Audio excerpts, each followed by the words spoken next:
முருகா, customer நிறைய வரணும், கல்லாவும் நிறைய கனவும் பழிக்கணும். போய் வேலையை பாருங்கடா. அந்த கஸ்டமருக்கு இலைய போடு, அவங்க வலை எடுத்து வைடா. சாம்பார் இல்லையா லட்சுமி? என்ன செஞ்சுக்க? சாம்பார் வச்சு கொடுத்து விடுறேன். சாம்பார் கொதிக்க வேண்டாமா? தொலைய மாட்டான். தண்ணி வச்சு கேட்டு தண்ணி எடுத்து வைடா. பார்சல் கேட்டியாடா? தண்ணி மோட்டர் போடுங்க. ஆஃப் பண்ணி ஆஃப் பண்ணி வைங்க. மோட்டார் போட்டு இருக்குது. கரண்ட் பிளாரு ஒப்படா கட்டுறா. வந்து இலை எடுங்கடா. எடுத்துங்க. நானும் வந்ததுல இருந்து கவனிச்சுக்கிட்டு தான் இருக்கேன். நாங்க லேபர் கமிஷனர் ஆபீஸ்ல இருந்து வரோம். இந்த ஹோட்டல்ல வேலை செய்யறவங்கள விதியை மீறி கஷ்டப்படுத்துற மாதிரி தெரியுது. உங்களுக்கு சம்பளம் எல்லாம் கரெக்டா தர்றாங்களா? ஓய்வு நேரம் எல்லாம் கரெக்டா கிடைக்குதா?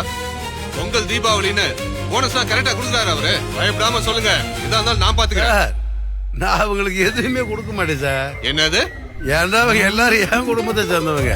என்ன சார் தனிக்கிறேன் பாருங்க. அவைய மூத்த மையன், இவைய 2வது மையன், இவ என்னோட 3வது மையன், இவன் தான் கடைசி பையன். அந்த அணிக்கிறா வருங்க. முதலாளி வடமா வரச்சாச்சு முதலாளி. அடுத்து என்ன பண்ணட்டும்? ஃபேமிலின்னு சொன்னீங்க, இவங்க உங்களை முதலாளின்னு சொல்றாங்க. ஓ அதுவா சார், நான் இங்க வேலை பார்க்க தான் வந்தேன். என் வேலையை பார்த்துட்டு என்ன மருமகளாவே ப்ரமோஷன் கொடுத்துட்டாரு எங்க முதலாளி. ஃபேமிலி ரெஸ்டாரண்ட் கேள்விப்பட்டிருக்கேன், ஆனா ஒரு ஃபேமிலியா ஒன்னா சேர்ந்து நடத்துற ரெஸ்டாரண்ட் இங்கதான் பாக்குறேன். ஒன்னா இருக்க கத்துக்கணும். விரைவில் உங்கள் விஜயில்.